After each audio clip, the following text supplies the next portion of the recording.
And as you heard earlier, temperatures are expected to drop down to the teens in parts of the area. And it's not going to let up in time for school for sure. Channel 3's Brian Deadlake has some tips for you as the air gets colder. Brian?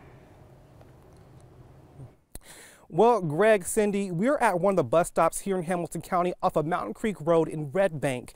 Now, before you get your kids ready for school, make sure they have a nice layer of clothing. Make sure they have their hat, their scarf, their gloves, and don't forget about your pets as well. But the best advice, bring the dogs inside during the cold weather. Jamie McAloon with McCamey Animal Center advises people when the temperatures drop, the best thing to do is to bring your dogs in. If you can't, make sure your furry friend has a warm dog house. McAloon suggests dry bedding like straw or cedar chips. When taking your dog out, limit the time it's exposed to the cold.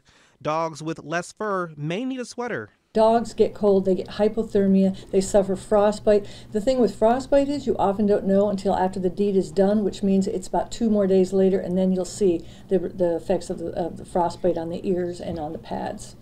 Experts at Life Care Center in Red Bank say don't forget to check on your elderly neighbors and family members.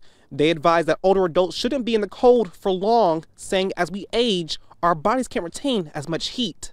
Cole Webster, the general manager at the Barn Nursery in Chattanooga, wants you to watch your plants as well.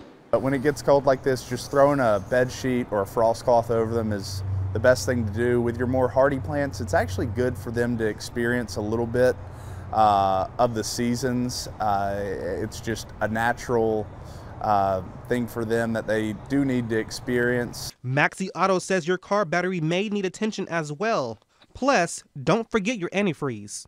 When it gets cold, your hoses, they get brittle, and then whenever you get that pressure built up on the cooling system, it'll start busting hoses. Yeah, folks at Maxi Auto also recommend you warming up your car. That way it has proper time to heat up the oil. And don't forget to stay in your car while it heats up so it won't be a target for thieves.